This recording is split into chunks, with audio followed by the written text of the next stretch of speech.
महाराष्ट्रभर गाजलेल्या मेळघाट व्याघ्र प्रकल्पातील वन परिक्षेत्र अधिकारी दीपाली चव्हाण आत्महत्या प्रकरणी संशयित आरोपी आणि तत्कालीन उपवन संरक्षक विनोद शिवकुमार यांची सर्वोच्च न्यायालयाने निर्दोष मुक्तता केली आहे।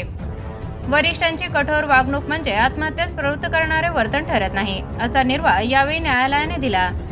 या संदर्भातील उच्च आणि सर्वोच्च न्यायालयाचे आदेश रद्द करीत शिवकुमार यांच्यावरील दीपाली चव्हाण फौजदारी सर्व कारवाई थांबवण्याचे निर्देश सर्वोच्च न्यायालयाने दिले आहेत। या प्रकरणाचा सर्वात महत्त्वाचा परिणाम शासकीय आणि निमशासकीय कार्यालयांमधील कर्मचाऱ्यांवर होणार आहे, कारण प्रशासकीय शिस्त आणि गुन्हेगारी छळ यातील फरक अधोरेखित करणारा हा निकाल फक्त वन विभागातच नव्हे तर राज्यातील सर्व शासकीय आणि निमशासकीय सेवांमध्ये भविष्यात उद्भवणाऱ्या तत्सम प्रकरणासाठी एक महत्त्वपूर्ण वस्तुपाठ ठरू शकतो, असे कायदेतज्ञांचे म्हणणे आहे।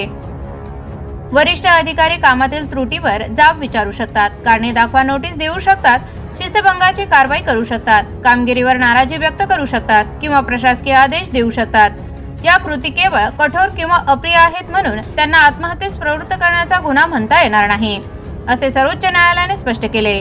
म्हणजेच एखाद्या कर्मचाऱ्याला वरिष्ठांनी कामाबद्दल फटकारले, चुकीबद्दल जाब विचारला किंवा प्रशासकीय निर्णय घेतला आणि त्यानंतर दुर्दैवी घटना घडली तर केवळ या घटनेच्या आधारे वरिष्ठ अधिकाऱ्यांवर कलम 306 अंतर्गत गुन्हेगारी जबाबदारी निश्चित करता येणार नाही, असे न्यायालयाच्या निकालाचा अर्थ लावता येतो।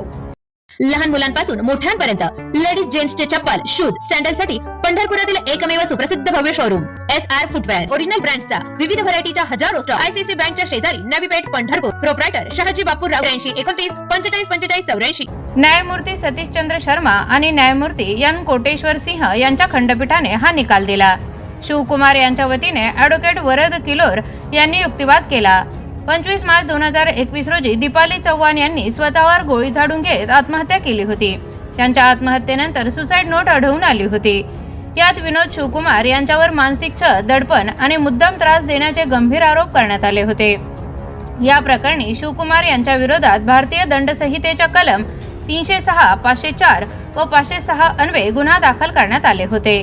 शासकीय सेवेत वरिष्ठ अधिकाऱ्यांनी अधिनिस्थ कर्मचाऱ्याला दिलेल्या कामाची समज, शिस्तभंगाची कारवाई या प्रशासकीय फटकारणी ही बाब केवळ अतिरिक्त पुराव्याशिवाय आत्महत्येस प्रवृत्त करणे या गुन्ह्याच्या चौकटीत बसू शकत नाही। आत्महत्येच्या घटनेपूर्वी तशी ठोस परिस्थिती निर्माण करणे आणि आत्महत्येस प्रवृत्त करण्याचा प्रत्यक्ष हेतू सिद्ध होणे कायद्यानुसार अनिवार्य आहे, असे न्यायालयाने स्पष्ट केले। सर्वोच्च न्यायालयाने सुसाईड नोट आणि साक्षीदारांच्या जबाबाची सखोल तपासणी केली।